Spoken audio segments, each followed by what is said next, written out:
My brother stole my emergency renovation cash to buy our dad a luxury watch, claiming he earned the money through investments. Everyone praised his generosity while I sat silently, fighting back tears. I didn't scream. Instead, I used my forensic accounting skills to ensure his inevitable downfall was absolute. This is where the story truly begins, and you won't want to miss what happens. Make sure you're subscribed to see it through to the end. We're always curious. Where in the world are you all watching from today? Let us know in the comments. The nausea hit me before the realization did. It was a physical blow, a sudden hollowing out of my stomach that had nothing to do with the flu that had been nagging at my joints for the last 3 days. It was the specific, acidic sickness of panic. I was standing in the center of my home office, a room that was usually a sanctuary of order and precision. As a forensic accountant, my life was built on lines, grids, and verifiable data. Everything had a place. Every variable was accounted for. But right now, the room looked like a hurricane had touched down specifically on my mahogany desk. Drawers were pulled out, hanging precariously from their tracks. Files were spilled across the floor, a sea of manila folders and white paper. My hands were trembling, actually shaking, as I lifted the heavy, leather-bound planner for the 4th time, praying to a god I hadn't spoken to in years that the thick white envelope would magically materialize beneath it. It didn't. No, no, no, no, I whispered, the words tripping over themselves. It has to be here. I put it here. I squeezed my eyes shut, forcing my brain to replay the memory. It was Tuesday, 2 days ago. I had gone to the bank specifically to withdraw $3,000 in cash. It was for the contractor, Mr. Henderson, who was scheduled to start the emergency repairs on my subfloor the day after Christmas. He had offered a significant discount for cash, and given how tight my budget had become after the divorce, I had jumped at the chance. I could remember the teller's face, Mrs. Gable, with her festive reindeer brooch. I remembered the crisp feel of the bills, 3 stacks of 10 $100 bills. I remembered sliding them into the bank envelope, then placing that envelope inside my purse. I drove home. I walked into this office. I unlocked the bottom drawer of the desk, the one with the false bottom I used for petty cash, and I placed it there. I knew I did. I knew it with the same certainty that I knew my own name. And yet the drawer was empty. I sank to the floor, the carpet rough against my palms. $3,000. To some people, that might be a vacation. To me, right now, it was the difference between having a safe floor to walk on and having a hole in my living room. But it was more than the money. It was the violation. I hadn't been robbed, I knew that. There was no broken glass, no forced entry. The alarm system hadn't been triggered. The front door was locked tight. My mind raced, frantically searching for alternative explanations, trying to gaslight myself into relief. Did I move it? Did I hide it too well? Did I sleepwalk? Then a memory flickered, a shadow at the edge of my consciousness. Yesterday afternoon. My brother Julian had stopped by. He had come over unannounced, as he often did, claiming he wanted to check in on his big sis because he heard I was under the weather. I had been lying on the sofa, wrapped in a duvet, drifting in and out of a feverish nap. I remembered him making tea. I remembered him wandering toward the back of the house to use the bathroom. The guest bathroom is in the hallway.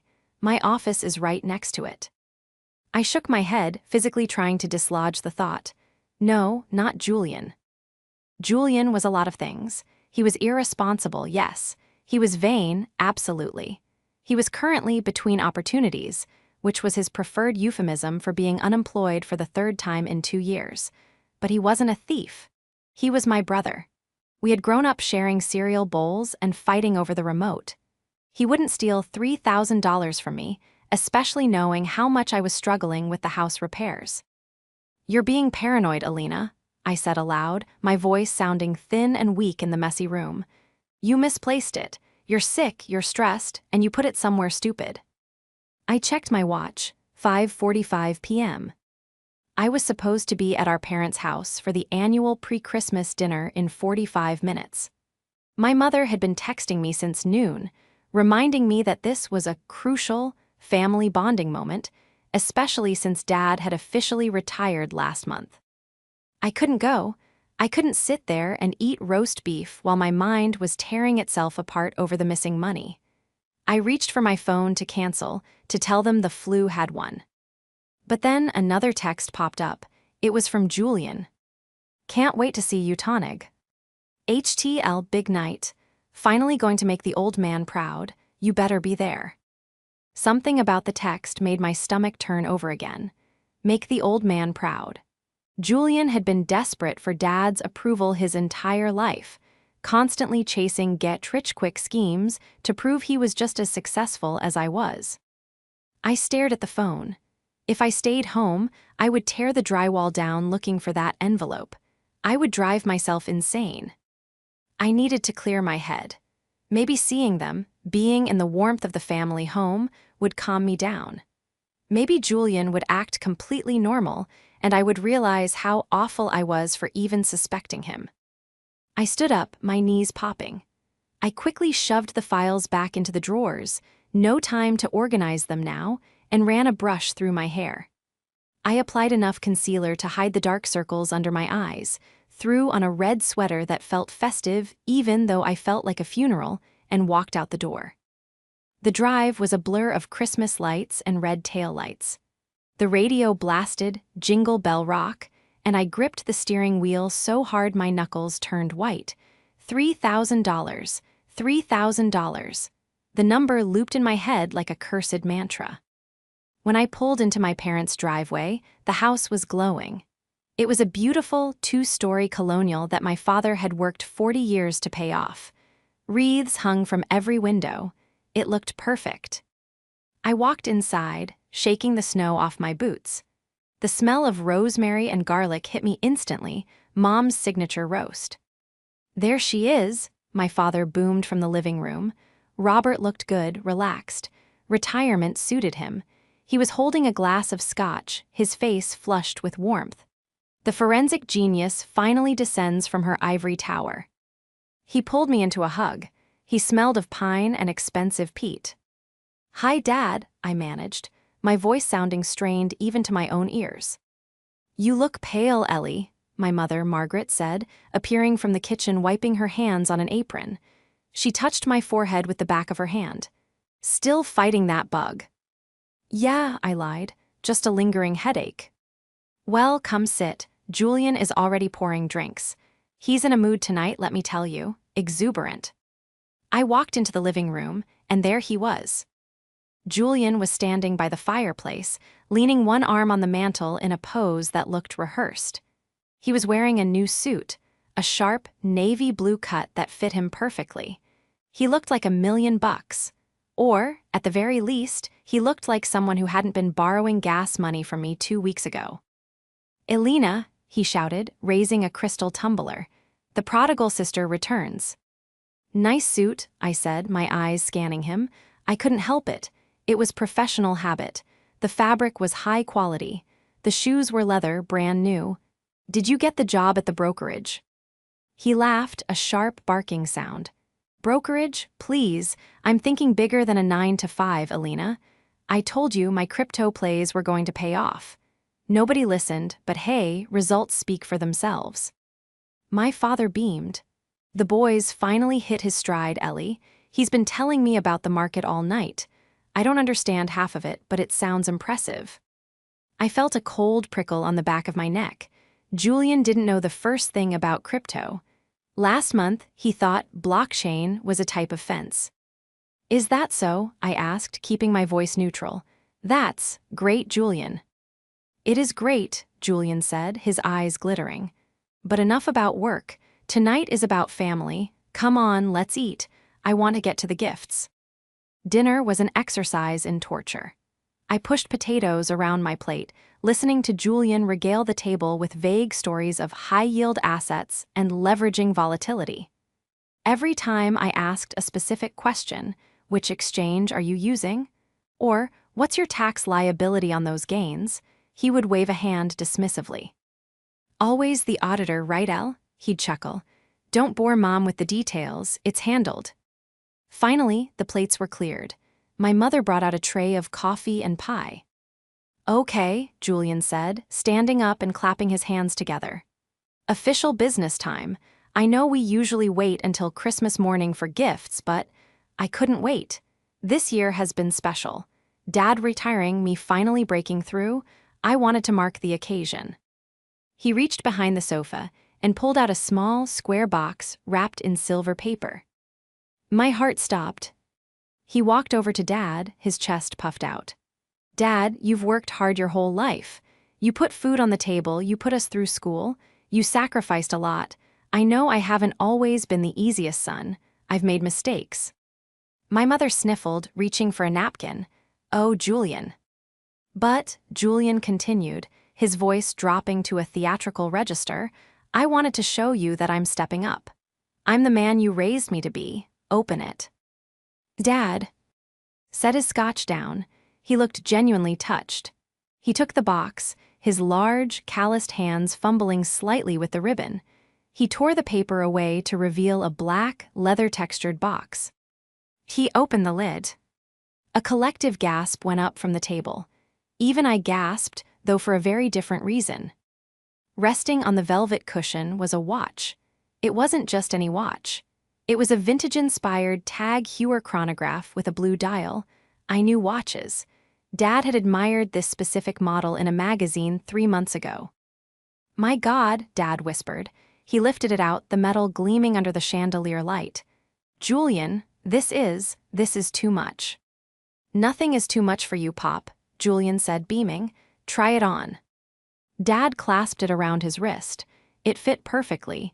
Tears were actually standing in his eyes.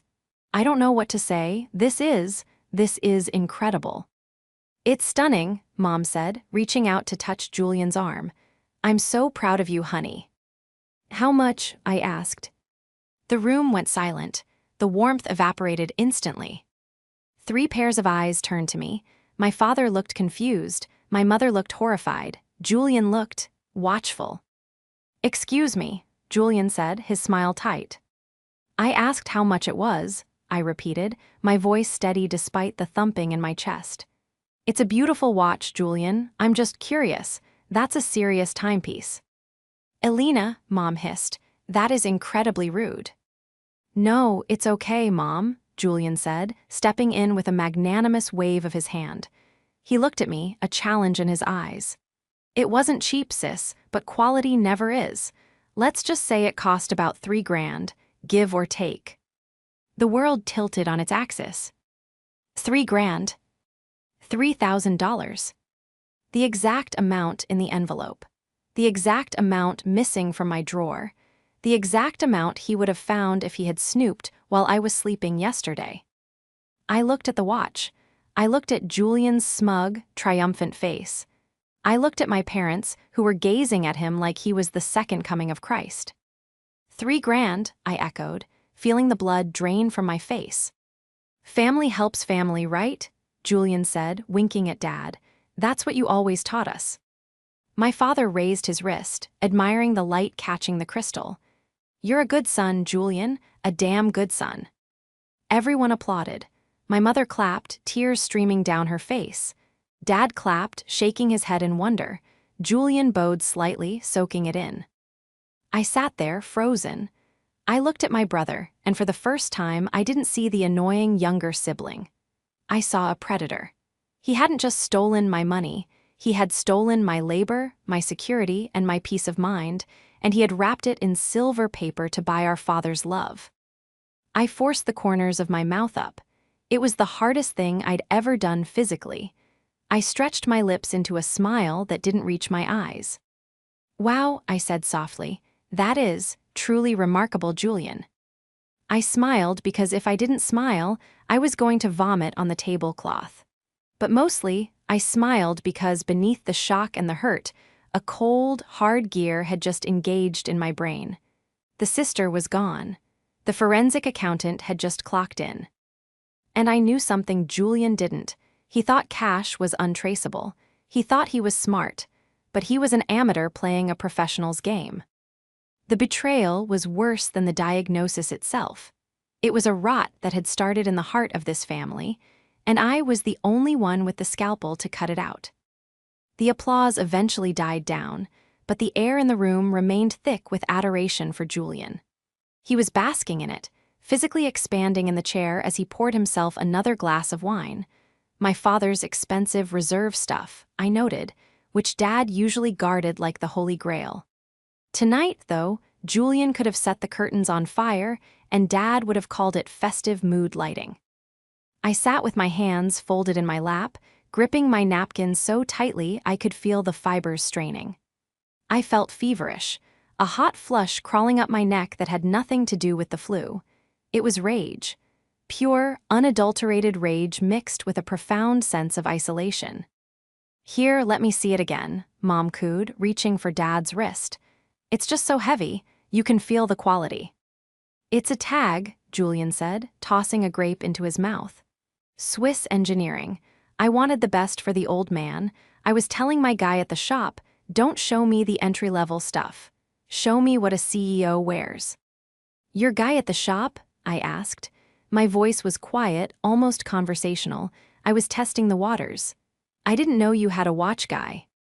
Julian's eyes flicked to me. For a microsecond, the mask slipped, just a tiny twitch of irritation at the corner of his mouth. "You make connections when you move in high-level circles, Alina. You wouldn't understand. Your world is all spreadsheets and tax codes. My world is about relationships." "Right," I said, "relationships." "Don't be jealous, Ellie," Dad chided gently, though the sting was real. He was admiring the watch again. "Your brother has finally found his footing. We should be celebrating him." "I am celebrating," I said, taking a sip of water to wash down the bile in my throat. "I'm incredibly impressed. Really, it takes a lot of resourcefulness to pull off a gift like that." Julian smirked. He thought I was capitulating. He thought he had won. "Thanks, sis. I knew you'd come around." The rest of the evening was a blur of self-congratulatory anecdotes from Julian. He spun tales of near misses in the market and inside tips he'd leveraged. To anyone else, it might have sounded impressive. To me, it sounded like a script written by someone who had watched The Wolf of Wall Street halfway through and fell asleep. I watched him closely. I observed the way he avoided direct eye contact when answering specific questions. I noticed how he sweated slightly at the temples despite the room being cool. I watched his hands, fidgety, constantly touching his face, his tie, the wine glass. These were the tells of a man who was performing, not existing. But the most damning evidence was the timeline. I did the mental math as they ate dessert. I had withdrawn the money Tuesday morning. Julian had visited Tuesday afternoon. Today was Thursday. He had turned $3,000 of my cash into a watch within 48 hours. The sheer audacity of it made me feel lightheaded. He had walked into my home while I was sick and sleeping, rifled through my private desk, found the hidden drawer, which meant he had been snooping for a long time, or he had watched me use it before and taken everything. He didn't leave a 20 for gas. He didn't leave half. He took every single bill. And then, the coup de grace. He used it to buy the one thing that would guarantee our parents would defend him if I ever accused him. If I spoke up now, if I slammed my hand on the table and screamed, "He stole that money from me," what would happen? I looked at my mother's tear-streaked, happy face. I looked at my father's swelling pride. They would hate me. They would see me as the jealous, bitter sister trying to ruin Julian's big moment. They would ask for proof. And what proof did I have? A missing envelope. A withdrawal slip that proved I had money, but not that Julian took it. He had weaponized their love against me. It was tactical genius, in a sick, twisted way. "Alina, you haven't touched your pie," Mom said, breaking my trance. "I'm not feeling well, Mom," I said, standing up. The room swayed slightly. "I think I need to go. The flu is kicking back in." "Oh, sweetheart," she said, her concern genuine but distracted. "Of course, go get some rest. Julian, walk your sister to the car." "No," I said too quickly. "No, I'm fine." "Nonsense," Julian said, leaping up. "I'll walk you out, gentleman's duty." He walked me to the driveway, the gravel crunching under our feet. The cold air was a relief, biting at my flushed cheeks. When we reached my car, he leaned against the driver's side door, blocking my path. He crossed his arms, that arrogant smirk playing on his lips. "You were pretty quiet in there, Elle," he said softly. "I'm sick, Julian." "Yeah, you look sick, you look stressed." He leaned in closer, his cologne overpowering. "You should take better care of yourself, maybe get your house in order, you know." My breath hitched. Get your house in order. It was a double entendre, and we both knew it. He was telling me he knew, he was taunting me, he was daring me to say it. I looked him dead in the eye. I wanted to punch him. I wanted to scratch that smug look off his face, but I didn't. Violence is the recourse of the desperate, and I wasn't desperate anymore. I was calculating. "I'm working on it," I said, my voice icy. "Enjoy the night, Julian, you really earned it." He laughed, pushed off the car, and patted the roof. "Drive safe, sis." I got in, locked the doors, and drove away. I didn't cry on the way home. The tears had evaporated, replaced by a cold, hard resolve. When I got back to my dark, silent house, I didn't go to bed. I walked straight to my office. I ignored the mess on the floor. I sat down at my desk and turned on my computer. The blue light of the monitors illuminated the room. I pulled a fresh notepad from the drawer. At the top, I wrote, "Subject, Julian." I started listing everything: the date of the theft, the time of his visit, the cost of the watch. Then I stopped. I stared at the blinking cursor. Julian thought cash was king. He thought that because he took physical bills, there was no paper trail. He thought he had committed the perfect crime because he had removed the evidence from my possession. But he had forgotten who I was. I spent my days tracking funds through shell companies, offshore accounts, and layered trusts. I found money that cartels tried to hide.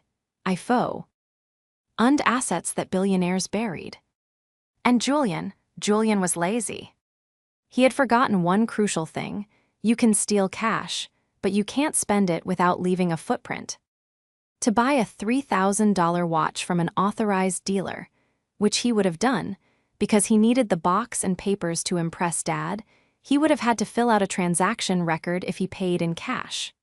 Or, more likely, he didn't pay in cash directly. He would have deposited it first to use a debit card, or he would have bought a prepaid card, or he would have engaged in some other transaction to make the purchase look legitimate. And Julian was on my family phone plan. He shared my Netflix password. He used my old laptop that I had given him 2 years ago, a laptop that I suddenly remembered was still synced to my cloud account for backup purposes that I had never bothered to disable. I opened the cloud dashboard. Last sync 2 hours ago. I cracked my knuckles, the sound loud in the quiet room. "Okay, little brother," I whispered to the screen. "Let's see where you've been shopping." He wanted to play Family Helps Family. Fine, I was about to help him right into a jail cell. The morning after the dinner, the silence in my house was heavy, broken only by the rhythmic humming of the refrigerator and the pounding in my own temples. I hadn't slept. Not really. I had spent the hours between 2:00 a.m. and sunrise lying in the stiff, frozen posture of a corpse, staring at the ceiling, letting the events of the previous evening replay in a torture loop. Family helps family. The phrase tasted like ash in my mouth. It was a weaponized platitude, the kind of sentence that sounds noble on a Hallmark card, but in the context of the Reynolds family, was actually a binding contract of servitude. I dragged myself out of bed, my limbs feeling heavy, weighted down by a cocktail of lingering flu symptoms and depression. I made coffee, strong, black, bitter, and stood by the kitchen window, looking out at the gray, slushy street.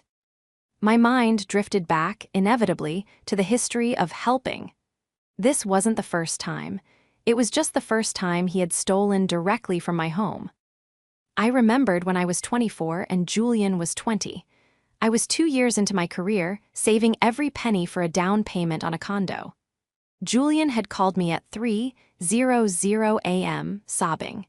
He had borrowed a friend's car and wrapped it around a telephone pole. He was unhurt, but the car was totaled, and he didn't have a license. "Please, Ellie," he had begged, his voice cracking. "If Dad finds out, he'll kill me. He'll cut me off. You have to help me pay the guy off before police get involved." I paid $5,000, my entire down payment fund. I ate ramen for 6 months to build it back up. When I told my mother years later, she had sighed and said, "Well, thank goodness you were there to protect him. He's so sensitive, Alina. He couldn't have handled the shame." Then there was the investment in the nightclub when he was 25. The misunderstanding with the landlord when he was 28. The gambling debt, the high-stakes poker mishap when he was 30. Every time I was the safety net. I was the fixer. I was the one who wrote the checks, smoothed over the legalities, and buried the bodies, metaphorically speaking. And every time Julian would hug me, tears in his eyes, promising to pay me back, promising to change. And then, at the next family gathering, he would be the star, the charismatic adventurer, while I was just Alina, reliable, boring, solvent Alina. But this, stealing my renovation money, while I was sick, this was a predatory escalation. This wasn't a mistake, it was a harvest. I needed to see the dynamic in the cold light of day. I needed to see who was pulling the strings, because Julian, for all his faults, was usually lazy in his malice. This level of coordinated theft, the timing, the immediate conversion of cash to a status symbol, felt directed. I showered, scrubbing my skin until it was pink, trying to wash off the feeling of violation. I dressed in my armor, a sharp charcoal blazer, dark jeans, and boots. I wasn't going as the sick daughter today. I was going as the auditor. I drove to my parents' house around noon. I knew Julian was staying there, temporarily, while he looked for a new apartment, until he found a girlfriend to move in with. When I pulled up, I saw a car I didn't recognize in the driveway. A white Mercedes C-Class, newer model, leased. The license plate frame was from a dealership in the city known for predatory lending rates. I let myself in with my key. "Hello," I called out. "In the kitchen, darling."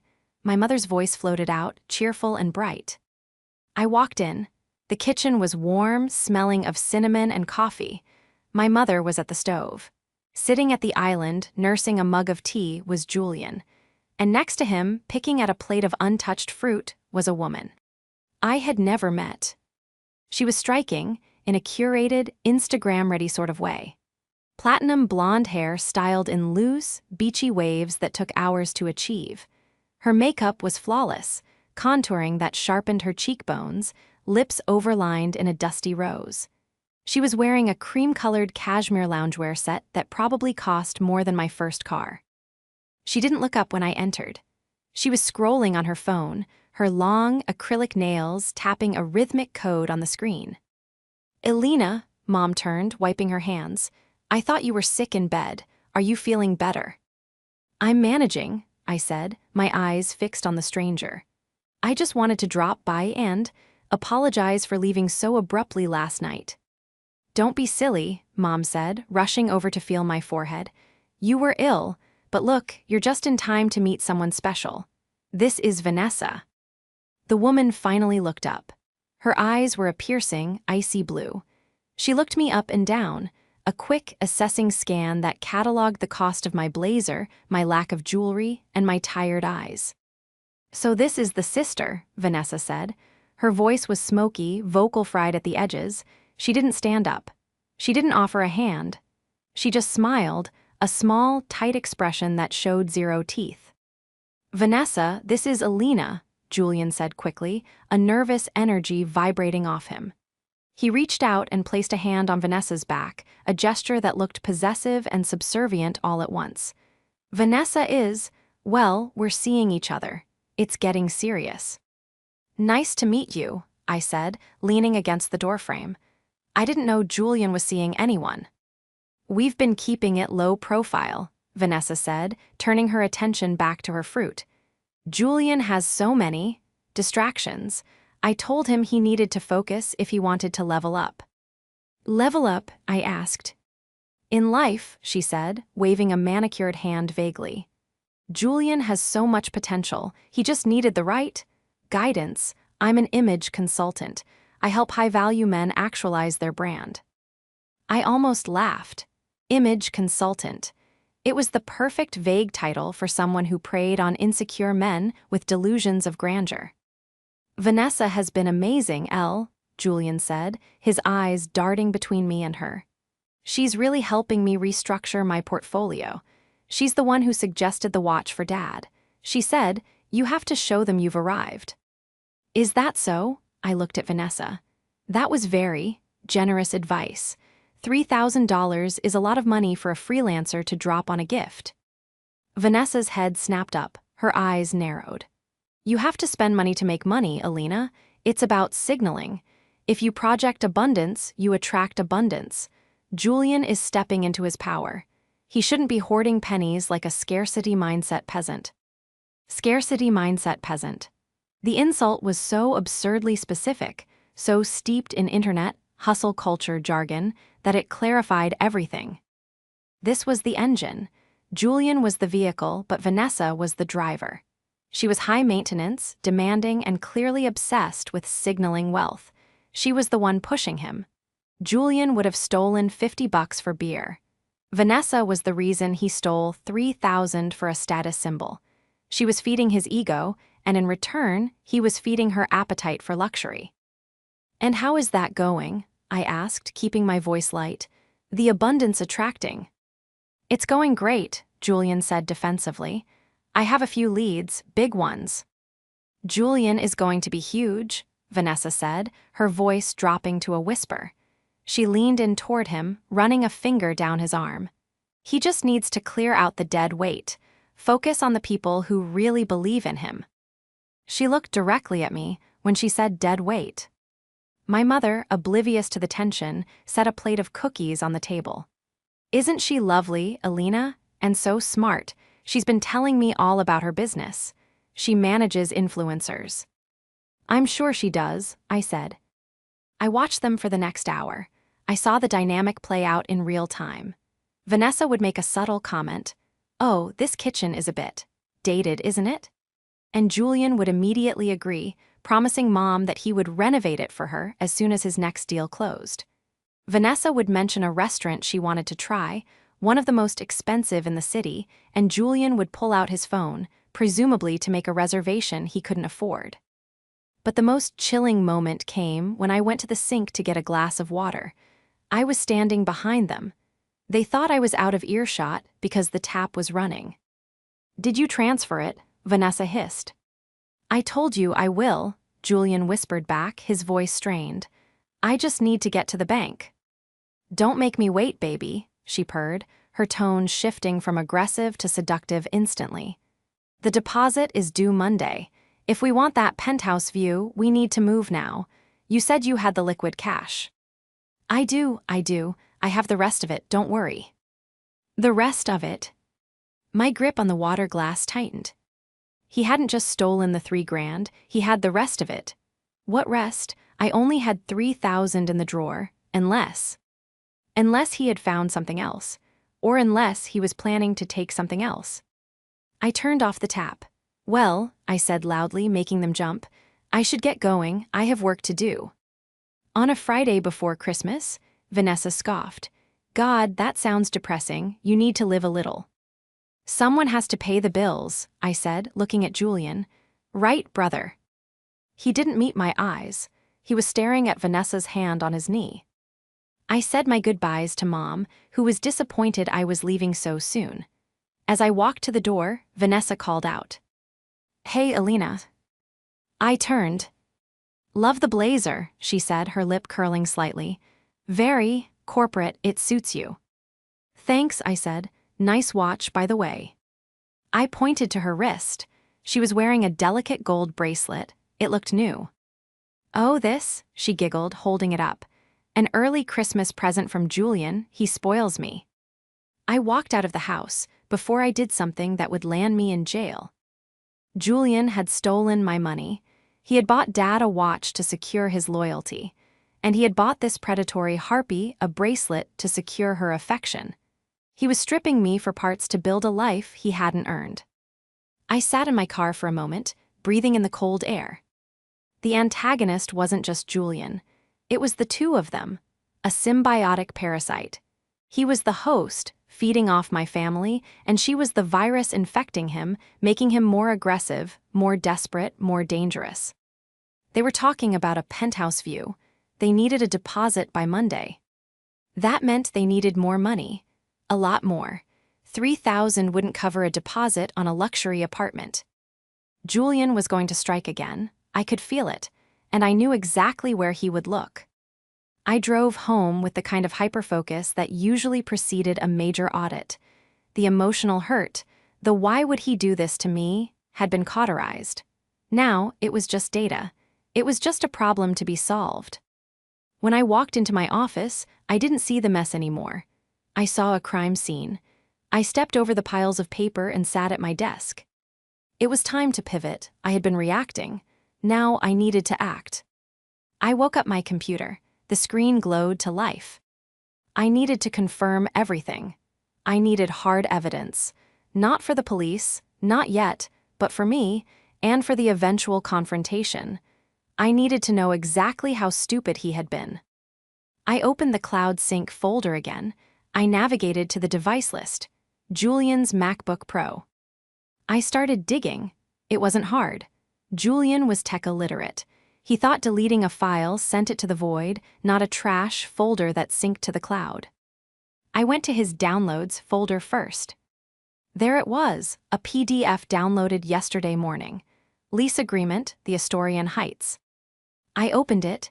It was a lease for a 2-bedroom apartment in the trendiest part of downtown. Rent, $4,500 a month. Security deposit, $9,000, due upon signing. $9,000. He had stolen $3,000 from me. That bought the watch and maybe the bracelet. He was still short, desperately short. I kept digging. I went to his Photos app. And there it was, the smoking gun. A photo taken 2 days ago in a bathroom mirror. It was Julian holding up a fan of $100 bills, my $100 bills. He was grinning like an idiot. The caption, which he had presumably sent to Vanessa, was still in the metadata. Secured the bag. Phase 1 complete. Daddy's gonna love his gift, and we're gonna be living like kings. I stared at the image, the arrogance, the stupidity. I took a screenshot. I saved it to 3 different external hard drives. Then I went to his messages. Since he was using my old laptop, and he had signed in with his Apple ID, the iMessages were syncing because he hadn't turned off the handoff feature. I scrolled back to Tuesday. Vanessa, did you get it? Julian got it. The old dragon was sleeping on the couch, walked right into the office. Easy. Vanessa, good, is it enough? Julian, it's $3K. Enough for the watch and a little spending money. But I need more for the apartment. Vanessa, you said you had access to the big accounts. You said you were the executor. Julian, I am. Well, I will be. I just need to get Mom to sign the transfer papers. She trusts me. I'm taking them over on Christmas Eve. My blood ran cold. I just need to get Mom to sign the transfer papers. He wasn't just stealing pocket money. He was going after the retirement accounts. He was going after the house. My parents were old-fashioned. They had a substantial nest egg, but it was all in joint accounts that were easily accessible if you had the right passwords or a power of attorney. I had set up their estate plan years ago, creating a family trust to protect them. I was the trustee. Julian was a beneficiary, but he had no control. But Julian didn't know the specifics of the trust. He just knew there was money. And if he could trick Mom, sweet, trusting Mom who thought he was a financial genius, into signing a power of attorney or a transfer authorization, he could drain their liquidity before I could stop him. He could empty the checking accounts that weren't in the trust yet. He was going to ruin them. He was going to wipe out their retirement to impress a woman who called me a peasant. I sat back, my heart hammering against my ribs. This was the turning point.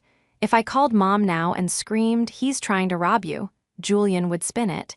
He would say I was crazy, jealous, hysterical. He would say the papers were for investments.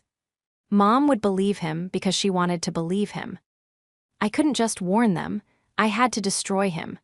I had to expose him so thoroughly, so publicly, that they would never trust him with a dime again. I needed a trap. I looked at the calendar. It was Friday. Christmas Eve was Sunday. He was planning to get Mom to sign the papers then, probably amidst the chaos of the holiday party. I picked up my phone. I dialed a number I hadn't used in 2 years. "Garrison Investigations," a gruff voice answered. "Mr. Garrison, it's Alina Reynolds. We worked together on the micro-embezzlement case at the textile plant." "Alina, the human calculator, I remember. You found the money in the shipping manifests. What can I do for you? Business or pleasure?" "Personal," I said. "I need a rush job, surveillance, and I need a background check on a woman named Vanessa. No last name yet, but I have a photo and a license plate number." "I can do that. When do you need it?" "Yesterday. I need to know who she is, what her debts are, and exactly how desperate she is. And I need you to tail my brother. I want photos of everything he buys, everywhere he goes." "Consider it done. Send me the info." I hung up. Step 1, gather intel. Step 2, the trap. I opened my estate planning software. I pulled up the file for the Reynolds Family Trust. Julian wanted access. I would give him access, or at least the illusion of it. I began to draft a document. It looked official. It had the crests, the legal jargon, the watermarks. It was titled Authorization of Asset Liquidation and Trustee Transfer. It looked like a document that would transfer control of the primary savings account, about $150,000, directly to Julian for management purposes. But I buried a clause in the fine print. Paragraph 14, subsection C, a clause that stated that by signing and attempting to execute this document, the beneficiary acknowledged receipt of all prior gifts as loans and agreed that any unauthorized withdrawal of funds would immediately trigger a confession of fraud and a forfeiture of all future inheritance. It was a legal bear trap. But I needed him to take the bait. I needed him to think he had won. I picked up my phone and texted Julian.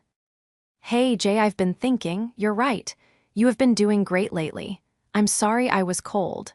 I'm going through the estate files this weekend to update some things for tax season. I noticed there's an account Mom and Dad haven't been utilizing. Maybe you could look at it, give them some advice." I waited. 3 minutes later, the reply came. "Thanks, Elle, appreciate that. Yeah, I'd love to help. I actually have some ideas for them.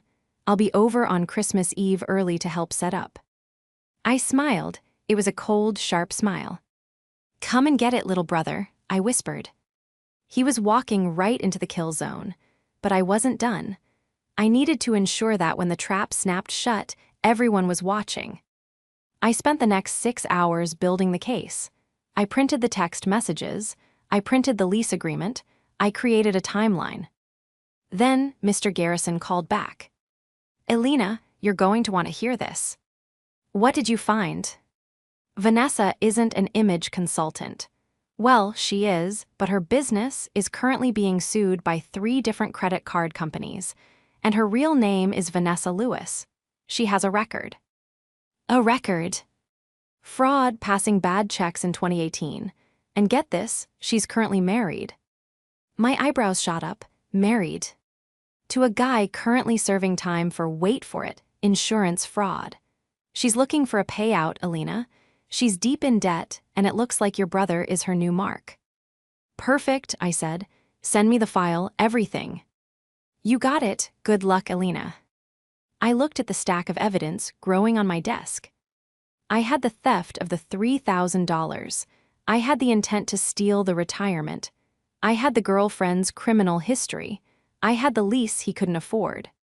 But there was one final piece, the emotional dagger. I remembered the watch, the symbol of his success. I picked up the phone again and called the jeweler listed on the box Julian had left on the table.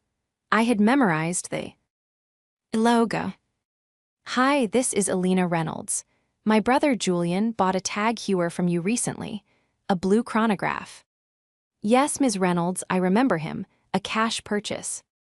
"Right, he lost the receipt, and we need it for insurance purposes. Could you email me a copy?"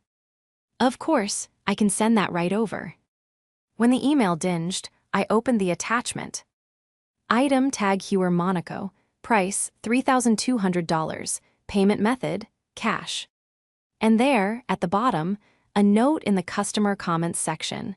Customer requested box be gift wrapped, mentioned purchasing with winnings from a sister's charity. He had mocked me to the salesman. He had bragged about stealing from me to a stranger while buying the gift that made my parents cry tears of joy.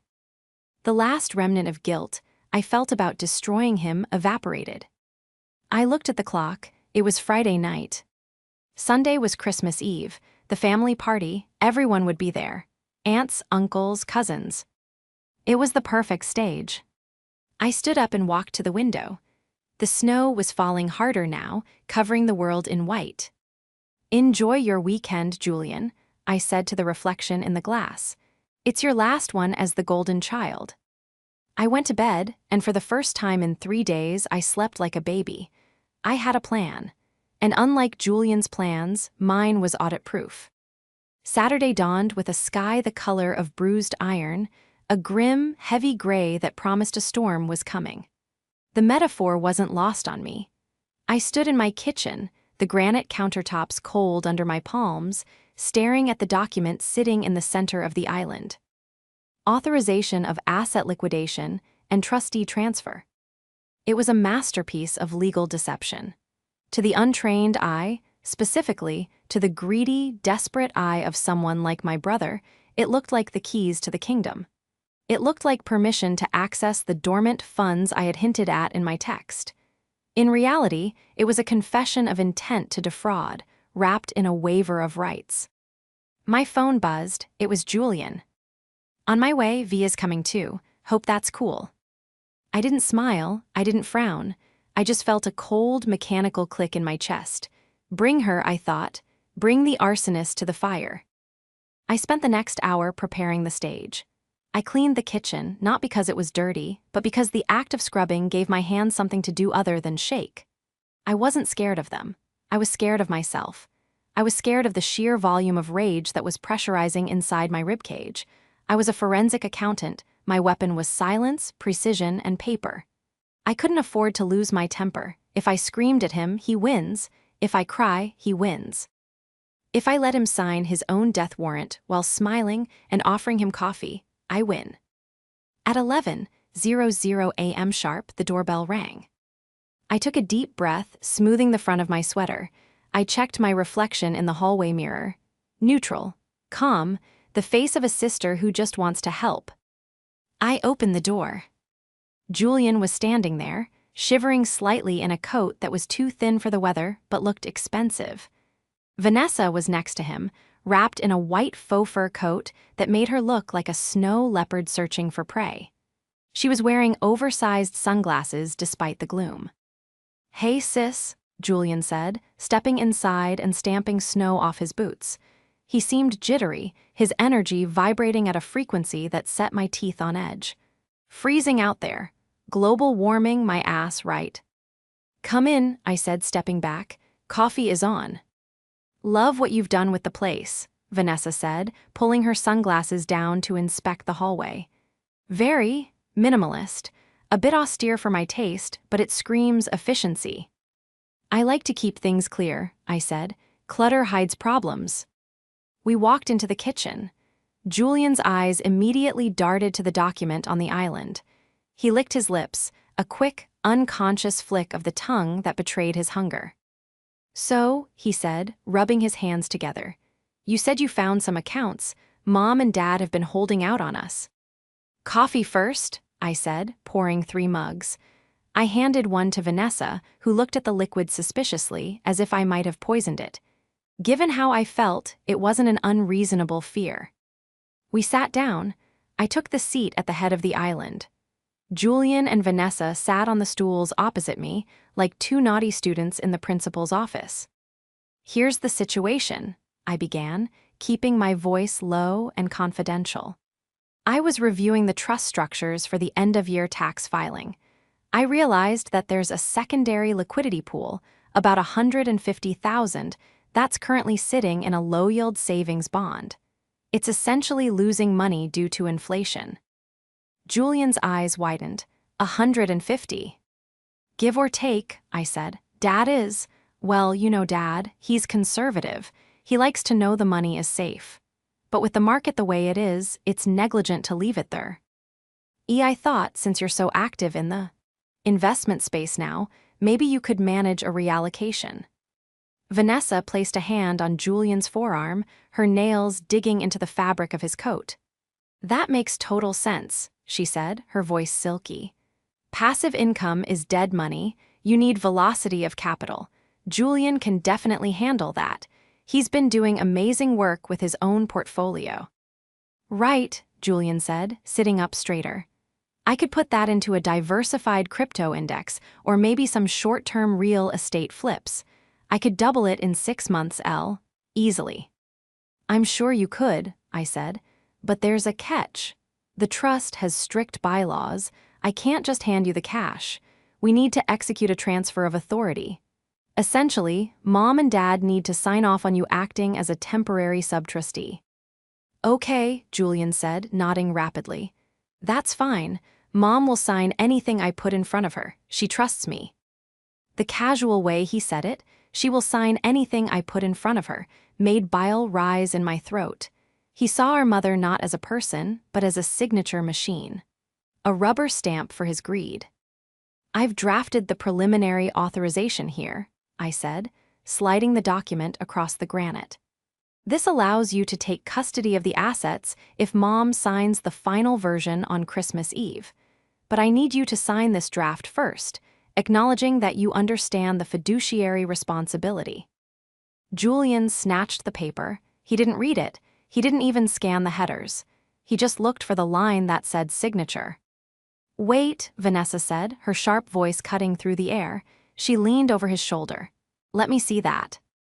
She scanned the page, her eyes narrowing.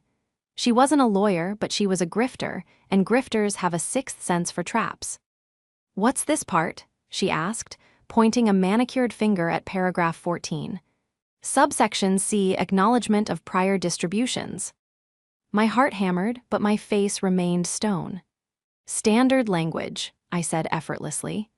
"It just means that for tax purposes, any money you've received from them in the past, birthdays, help with rent, the car repairs, is acknowledged so the IRS doesn't flag this new transfer as a gift. It protects the principal." "Oh," Julian said, waving a hand. "That's fine, just bureaucratic nonsense. Who cares?" "I care," Vanessa said, looking at me with cold suspicion. "Julian, don't sign anything without reading it." "Babe, it's fine," Julian said, picking up a pen. "It's Alina. She's boring, she's anal, but she's not going to screw me. She wants this money managed just as much as we do. Right, Elle?" He looked at me, a glimmer of the old brotherly affection in his eyes. It was a weapon. He was using our history to disarm me. "I'm your brother. You love me. You fix things." "I want the money where it belongs," I said. The ambiguity hung in the air. Julian signed. The scratch of the pen on the paper sounded like a gunshot in the quiet kitchen. "Done," he said, sliding it back to me. "So, Christmas Eve. I bring this to Mom, she signs, and then what? How fast does the wire hit?" "Tuesday morning," I lied. "Banks are closed Monday for the holiday." "Tuesday," Vanessa murmured. "That's cutting it close for the deposit." "What deposit?" I asked, feigning ignorance. Julian froze. He looked at Vanessa, panic flashing in his eyes. "Nothing, just a business opportunity, time-sensitive." I picked up the document and slid it into a folder. "Interesting. Does this business opportunity happen to have a view of the skyline? Maybe 2 bedrooms, a doorman?" The silence that followed was absolute. The air left the room. Julian's face went from flushed to pale in 3 seconds. What? The Astorian Heights, I said, leaning forward, resting my elbows on the island. Unit 42B $9,000 deposit, $4,500 a month. It's a beautiful building, Julian. A bit out of your price range, isn't it? I don't know what you're talking about, Julian stammered, his laugh nervous and high-pitched. You're imagining things. Am I? I reached under the counter and pulled out a single sheet of paper. The screenshot of his text, message to Vanessa, the one with the money. I slid it across the counter. Secured the bag, phase 1 complete. Julian looked at the photo. He looked at the fan of bills in his hand, my bills. He looked at the text. He didn't speak, he couldn't. Vanessa, however, didn't flinch. She looked at the photo, then looked at me, her expression hardening into a sneer. So, she said, he has cash, is that a crime? It is when he stole it from my desk, I said, my voice dropping an octave. Tuesday afternoon, while I was sick. You came into my home, Julian. You went into my office. You opened the false bottom of my drawer, and you took $3,000. I didn't steal it, Julian shouted, jumping up from the stool. The sudden movement knocked his coffee mug over. Brown leak. Id splashed across the pristine white counter, dripping onto the floor. I borrowed it. I was going to pay you back. I needed the cash for the watch. For Dad. It was for the family, Alina. For the family? I stood up slowly. You stole my renovation money to buy a prop so you could play the big shot. And then you stood there at dinner, accepted the applause, and looked me in the eye. You watched me panic about losing that money, and you smiled. You have plenty of money, Julian yelled, his face twisting into something ugly. You have this house, you have your fancy job, you have everything, I have nothing. I'm trying to build a life here, and you're hoarding cash in a drawer like a miser. You owed me that help. You owed me. There it was, the core of his entitlement, the rot at the center of his soul. I owed you nothing, I said. And the watch, that wasn't for Dad. That was a down payment on his loyalty. You bought him so he wouldn't ask questions when you drain his retirement account next week. You're crazy, Vanessa spat. She stood up, wrapping her coat tighter around her. Come on, Julian, we're leaving. She's clearly having a breakdown. This is jealous, toxic behavior. Yeah, Julian breathed, backing away. Yeah, you're crazy, Elle. I'm not draining anything. I'm going to manage it. I'm going to make them rich. You're going to make her rich, I said, pointing at Vanessa. Or are you going to pay off her credit card debt first, or maybe bail out her husband? Vanessa froze. Her hand was on the doorknob. She turned slowly, her face a mask of pure hatred. What did you say? I know about the lawsuits, Vanessa, I said. I know about the bad checks. I know about your husband in prison for insurance fraud. Does Julian know? Does he know he's just the next Mark? Vanessa laughed. It was a cold, jagged sound. Julian knows what I tell him to know, and he knows who believes in him. You're just a sad, lonely woman who can't stand to see anyone else shine. Come on, baby. She opened the door. Julian looked at me. For a second, I saw hesitation. I saw the little brother who used to ask me to check under his bed for monsters. Julian, I said softly, if you walk out that door with her, you're on your own. I won't fix this. I won't pay the bail. I won't hire the lawyer. This is it. He looked at Vanessa, waiting in the doorway like a siren. He looked at me, standing in the kitchen with the spilled coffee. You never believed in me, he said, his voice shaking with self-pity. You always thought you were better than me. Watch me, Alina. I'm going to prove you wrong. I'm going to be bigger than you ever were. He turned and walked out. The door slammed shut. I stood in the silence, listening to the roar of his car, engine fading down the street. I looked down at the document on the counter. It was stained with coffee, brown liquid, soaking into the corner where his signature was scrawled. He had signed it, he had acknowledged the trap. But he hadn't backed down, he had doubled down. He was going to try to get Mom to sign the real papers on Christmas Eve. He was desperate, he was cornered, and he had Vanessa whispering poison in his ear. I grabbed a roll of paper towels and started wiping up the coffee. Okay, I said to the empty room. You want to play the victim? Let's see how the jury likes your performance. I had the signature. I had the confession of borrowing, stealing, shouted in my kitchen. But it wasn't enough. He could still claim it was a family dispute. He could still manipulate Mom. I needed to nuke his credibility from orbit. I needed to show my parents exactly who Vanessa was and exactly what Julian had become under her influence. I pulled out my phone and dialed Garrison again. "It's me," I said. "I need you to find the husband. I need to talk to him, today." "He's in a minimum security facility upstate," Garrison said. "Visiting hours are until 4. It's a 3-hour drive." "I'm leaving now," I said. "Get me on the list." "Elena," Garrison's voice was cautious. "This guy is a con artist. He's not going to talk to you out of the goodness of his heart." "I know," I said, grabbing my keys. "I'm not bringing goodness, I'm bringing leverage." I walked out of the house, leaving the coffee-stained confession on the counter. The storm was starting. Snow began to swirl in the gray air, stinging my face. I got in my car and headed north.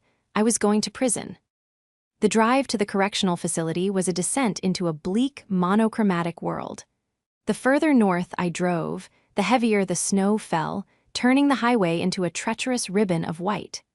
My wipers slapped a frantic rhythm against the glass, slap-thud, that matched the pounding of my heart. I had 3 hours to think, to process the confrontation. Julian's words echoed in the small cabin of my car. "You owe me." It was the anthem of the mediocre man, the bully. That shared DNA was a credit card with no limit. He truly believed that my success was a personal affront to him, that my savings were his rightful inheritance because family helps family. It was a distortion of love, so profound it was almost impressive. But Vanessa, she was the accelerant, Julian was a spark, she was the gasoline. I pulled into the visitor parking lot of the FCI Odysville just after 2:00 p.m. The prison loomed against the gray sky, a complex of brick and razor wire that looked less like a place of rehabilitation and more like a warehouse for broken things. I went through security, the metal detectors, the pat-down, the surrender of my phone and purse. It was dehumanizing, invasive, and necessary. I carried nothing but my ID and a single manila folder containing the few scraps of information Garrison had emailed me about Vanessa's husband, Marco Lewis. I sat in the visitation room. It smelled of floor wax and stale anxiety. Tables were bolted to the floor. Families huddled together, speaking in hushed tones. Then, the door on the far side buzzed open. Marco Lewis walked in. He wasn't what I expected. I expected a slick, oily conman. Instead, he looked tired. He was a man in his late 40s, balding, with the soft, doughy physique of someone who had spent 2 years eating prison starch. But his eyes were sharp. They were the same predator eyes I had seen on Vanessa. He sat down opposite me, looking bored. "Elena Reynolds," he said, reading my name off the slip of paper in his hand. "Don't know you. You're not a lawyer, you're not a cop. You dress too nice for social services. Who are you?" "I'm the sister of your wife's boyfriend," I said bluntly. Marco blinked. Then, a slow, dark smile spread across his face. It wasn't a happy smile. It was the smile of a man who just heard a joke he'd been waiting to hear for a long time. "Vanessa," he said, tasting the name. "She's got a new one, huh? How long?" "A few months," I said. "She's trying to get him to liquidate my parents' retirement fund to pay for a penthouse. And, I assume, to pay for your appeal? Or is she keeping that money for herself?" Marco laughed. It was a dry, hacking sound. "My appeal? Lady, Vanessa hasn't sent me a dime since I got locked up.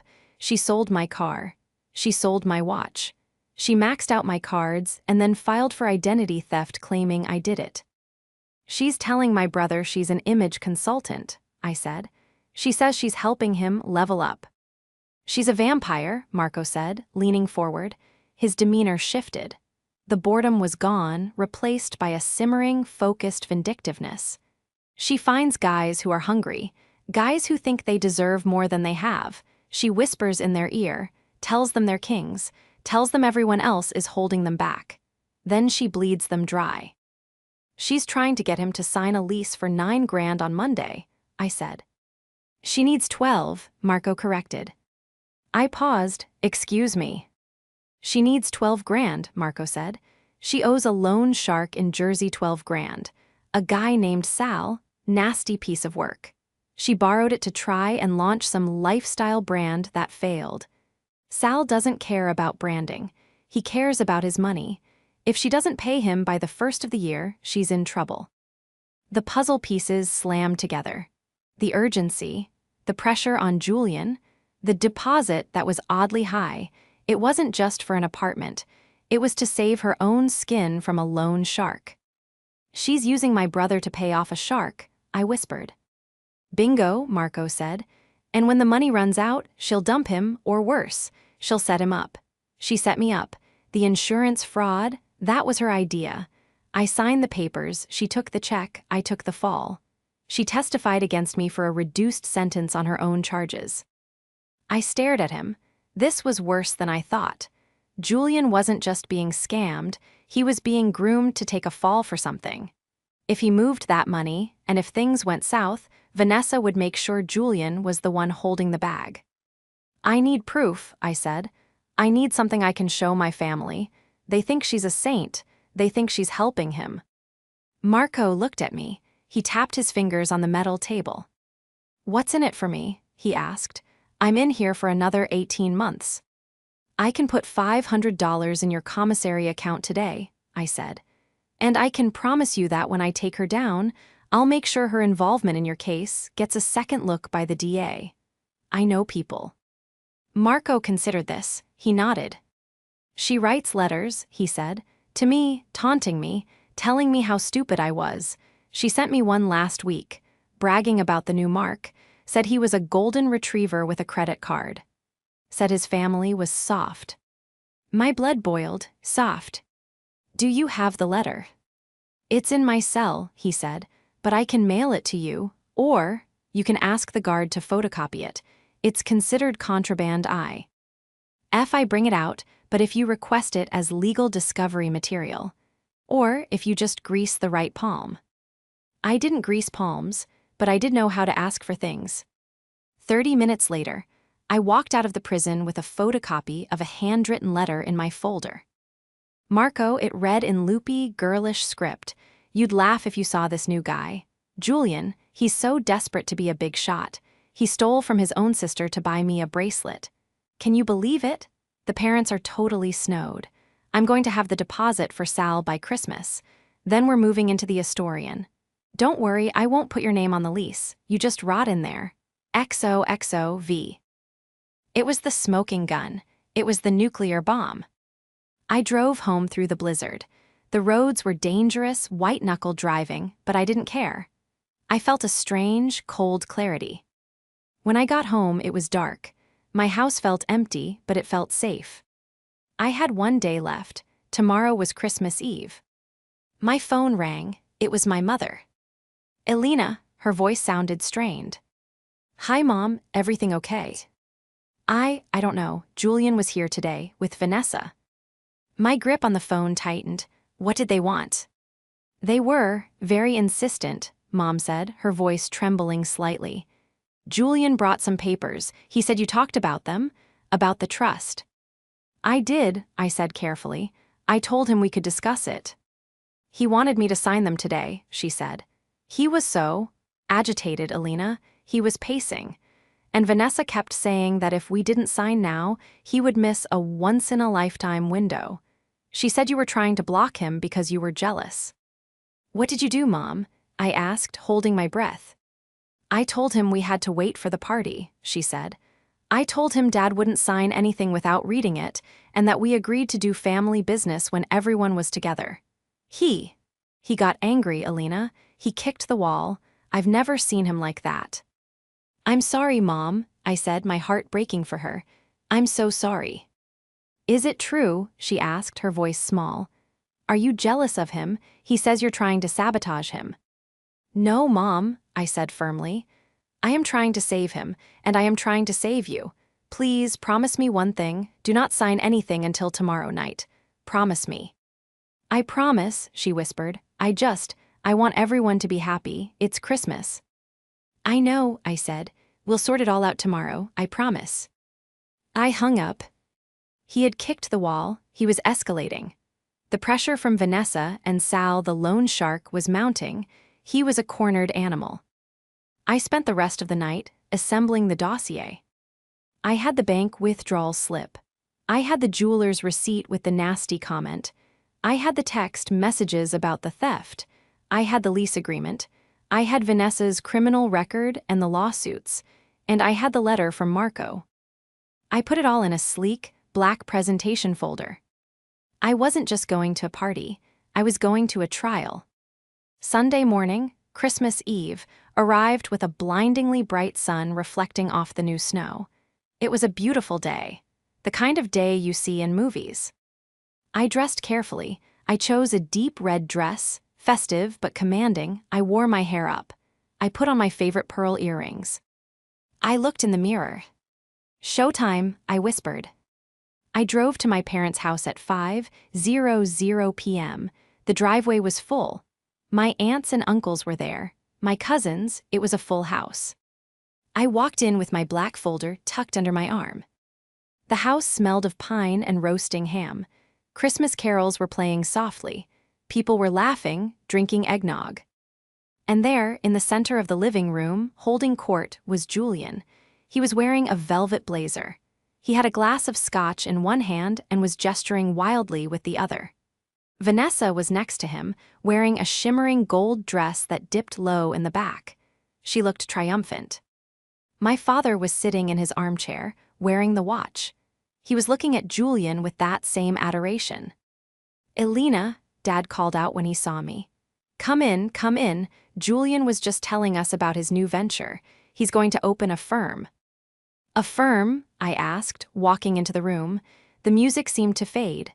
The chatter died down as people noticed my entrance. I didn't smile. I didn't wave. I walked straight to the coffee table in the center of the room. "Yes," Julian said, his smile faltering slightly as he saw my face. "Capital management. Vanessa and I are launching it next month, once the funding is secured." "Funding," I said loudly. My voice carried to the back of the room. "Is that what we're calling it?" "Elena, don't start," Mom said, coming out of the kitchen with a tray of appetizers. She looked anxious. "Let's just have a nice night." "I agree," Vanessa said, stepping forward. She linked her arm through Julian's. "Leave the negativity at the door, Elena. It's Christmas."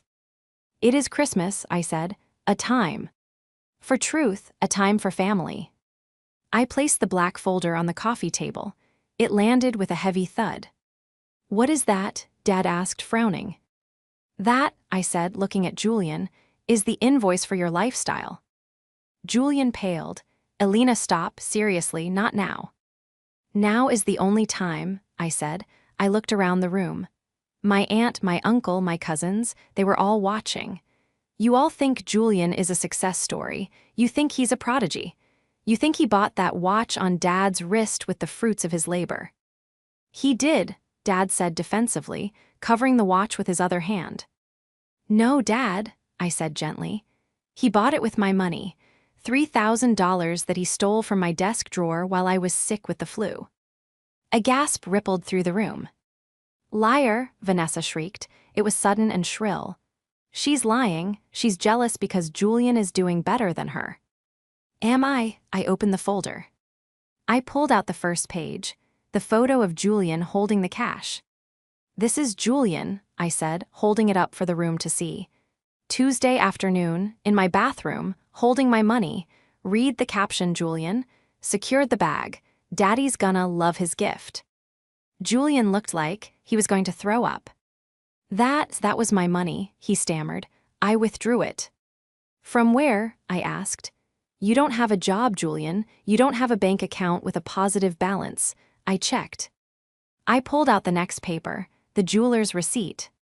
And here is the receipt for the watch, paid in cash, with a note, "Purchased with winnings from a sister's charity." He mocked me while he spent my money to buy your love, Dad. Dad looked down at the watch. His face was gray. He looked at Julian. "Son, is this true?" "She's manipulating it," Julian yelled, pointing a shaking finger at me. "She's twisting everything. Mom, sign the papers. Just sign the papers so I can fix this. Once the deal goes through, I'll pay everyone back, I promise." He was frantic now. He reached into his jacket pocket and pulled out the trust transfer documents, the real ones, the ones he had printed himself. He thrust them at Mom. "Sign it, Mom, please. We need the deposit by tomorrow." "The deposit for the apartment you can't afford?" I asked. "Or the deposit for Sal?" Vanessa froze. Her face went from angry to terrified in a split second. "Who?" she whispered. "Sal," I said. "The loan shark you owe 12 grand to. The reason you're pushing Julian to steal our parents' retirement." I pulled out the final piece of paper, the letter from Marco. "And this," I said, my voice shaking with emotion, "is a letter from your husband, Vanessa, from prison, where he explains exactly how you operate. A golden retriever with a credit card.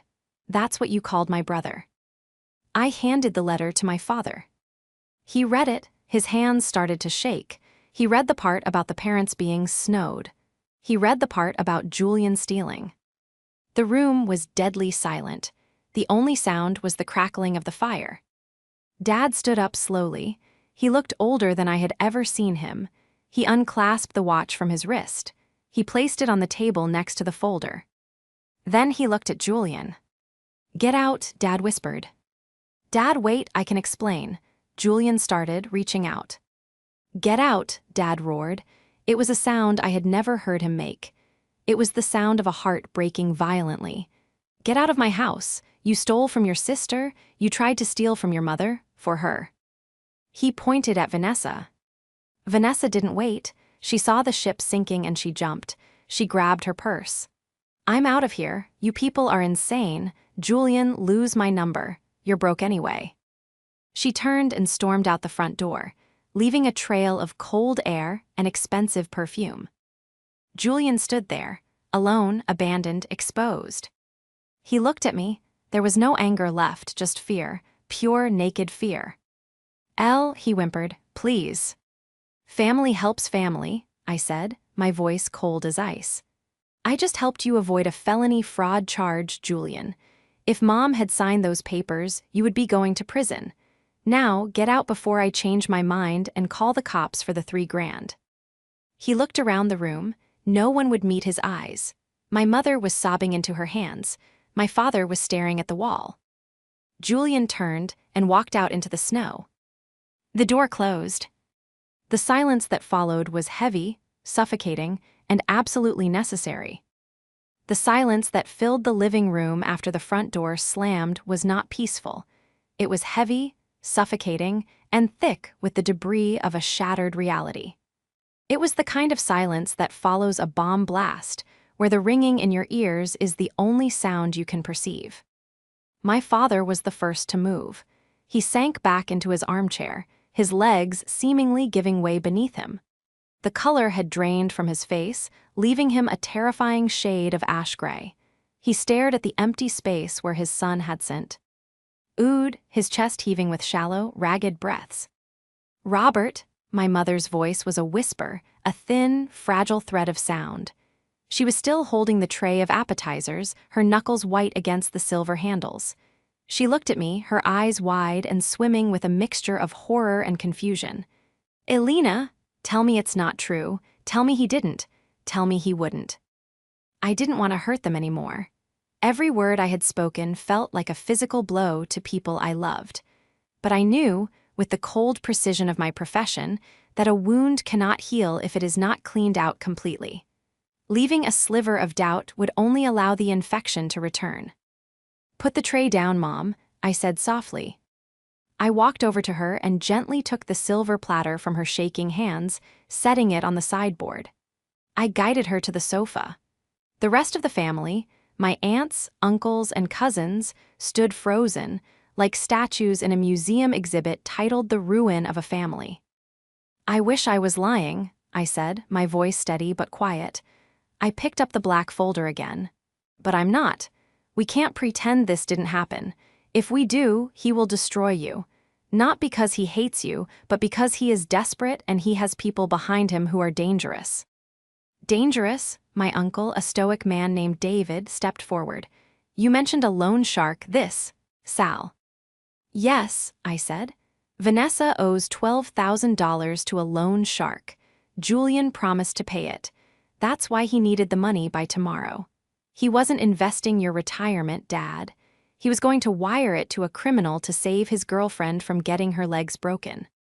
My father let out a sound that was half sob, half groan. He reached out and picked up the watch, the tag hewer that had been the pride of his night only an hour ago.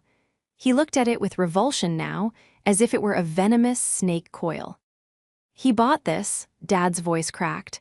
"He bought this with your money to trick me." "He bought it to buy your trust," I confirmed. "He knew I would notice the missing cash. He knew I would eventually say something. He needed you to be so enamored with him, so proud of him, that when I accused him, you would turn on me. He weaponized your love for him against me." My mother buried her face in her hands and began to weep.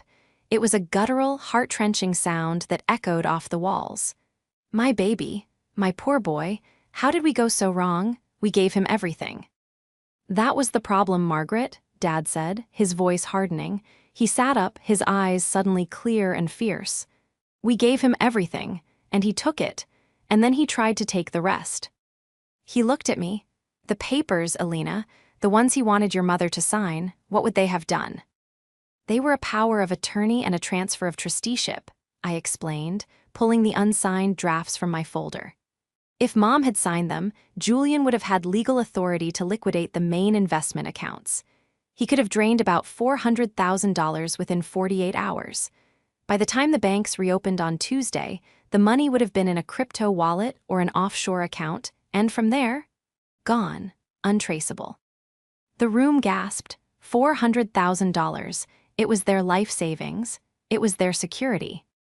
"He would have left us with nothing," Mom whispered, looking up, mascara running down her cheeks. "He would have told himself he was going to pay it back," I said, trying to be fair, though I didn't feel like it. "He would have gambled it on some scheme, hoping to double it, and he would have lost it all. And then, yes, you would have been left with nothing."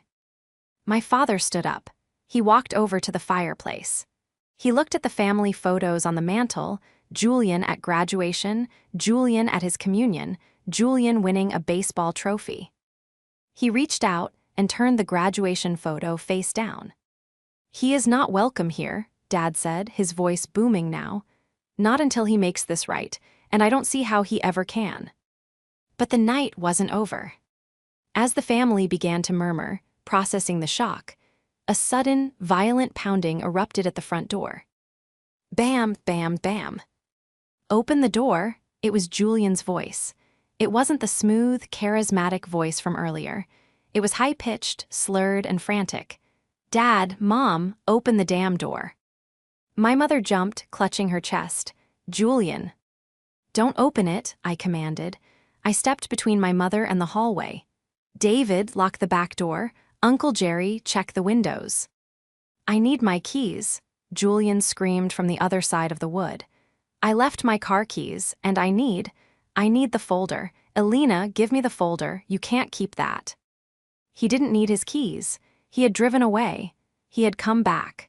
Which meant he had realized that the evidence in that folder, the letter from Marco, the text messages, was enough to send him and Vanessa to jail for conspiracy to commit fraud. He was panicking. "Go away, Julia." Dad shouted from the living room. "You are not setting foot in this house." "I'm coming in," Julian yelled. There was a loud crash, the sound of glass breaking. "He's at the side window," Aunt Sarah screamed. The adrenaline kicked in. The forensic accountant was gone, the protector was back. "Call the police," I shouted to my uncle. "Now, tell them we have an intruder."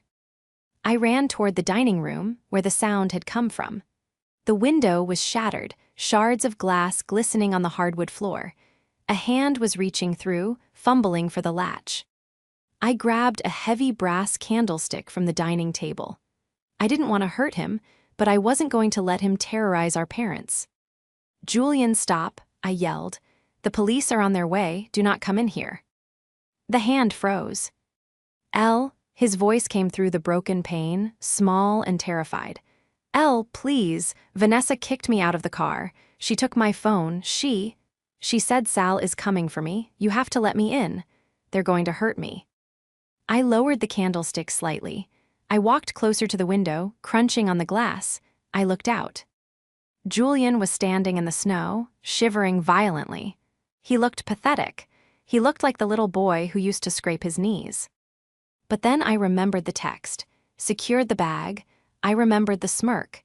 I remembered the way he looked at our mother as a signature machine. "You made your choices, Julian," I said, my voice trembling. "You chose her. You chose the money. You chose to steal from us." "I'm your brother," he sobbed. "Then start acting like it," I said. "Sit on the porch steps. Keep your hands where I can see them. When the police come, you tell them everything.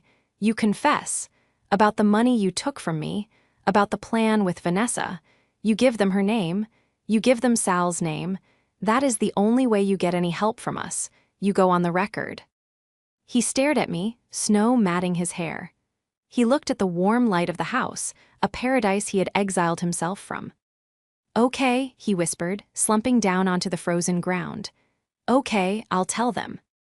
Sirens wailed in the distance, growing louder, cutting through the crisp winter air. I turned back to the room. My parents were standing in the doorway of the dining room, holding each other. They had heard everything. They saw their son sitting in the snow, waiting to be arrested. It was the most painful moment of our lives. But as the blue and red lights began to flash against the living room walls, illuminating the shattered glass, I knew it was the only way this could have ended. The rot had been cut out. The healing could finally, slowly, begin.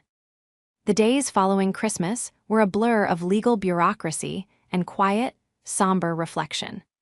The festive atmosphere that usually permeated the week between Christmas and New Year's was replaced by the rustling of paperwork and the hushed tones of serious conversations. Julian did exactly as I had instructed.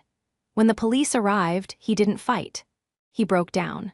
He sat in the back of the cruiser and spilled everything: the theft of my $3,000, the conspiracy with Vanessa to defraud our parents, the existence of the loan shark, and the pressure he was under. Because he cooperated, and because my parents, despite everything, refused to press charges for the attempted fraud on the estate, Julian avoided a lengthy prison sentence for the grand larceny. However, I insisted on pressing charges for the theft of my money. It was the tough love component. He pled guilty to petty larceny and was sentenced to probation, community service, and mandatory counseling. The real justice, however, fell elsewhere. Using the information Julian provided, along with the dossier I had compiled from Garrison and Marco, the police were able to track down Vanessa. She was arrested at a motel on the outskirts of the city 2 days after Christmas. It turned out Sal, the loan shark, was already on a federal watch list. Vanessa's panicked texts to him, which were on her phone when they seized it, provided the link the authorities needed to bring him down on RICO charges. Vanessa was charged as an accessory to fraud and is currently awaiting trial. She won't be wearing cashmere in a cell. But the true resolution happened inside the walls of my parents' home. 3 weeks after the incident, I went over for dinner. The house was quiet. The Christmas decorations were down. The broken window in the dining room had been repaired, the new glass clear and strong. We sat at the kitchen table, Mom, Dad, and me. There was no roast beef, no wine, just soup and bread. It felt appropriate, humble. "I want to see him today," Dad said, breaking the silence. He was stirring his soup, staring into the bowl. He meant Julian. My brother was currently staying in a halfway house as part of his probation terms. He was working a minimum wage job at a warehouse, a job I had helped him find on the Candidi.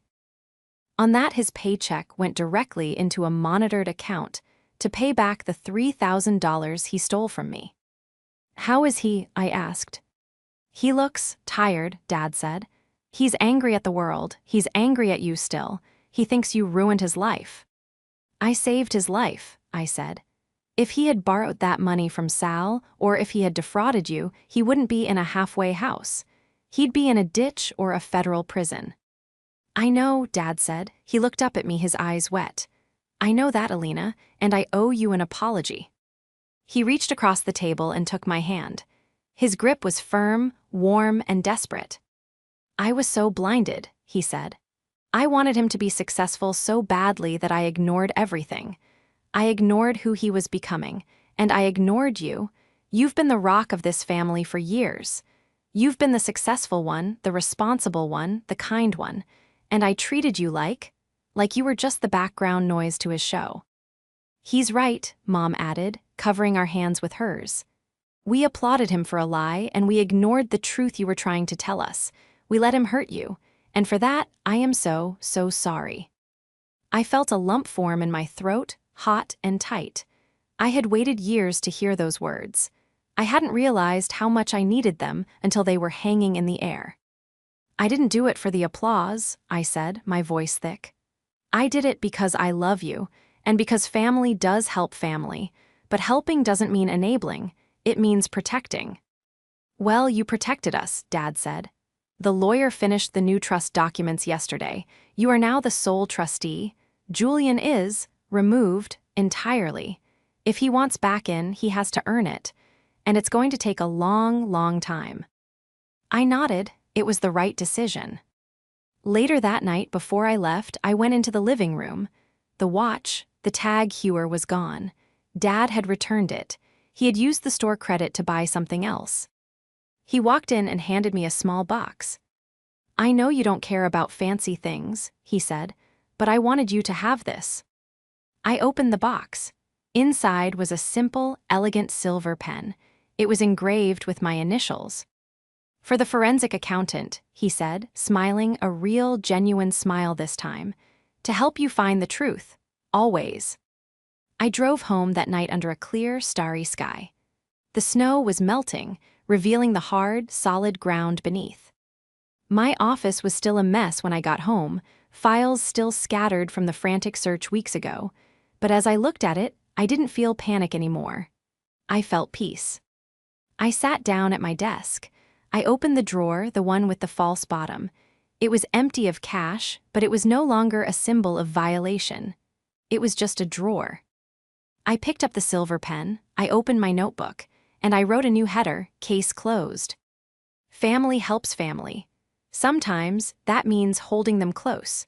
And sometimes it means loving them enough to let them fall so they can finally learn how to stand on their own. I had my answer. And for the first time in a long time, I had my family back, not the illusion of it, but the real, messy, painful, beautiful truth of it.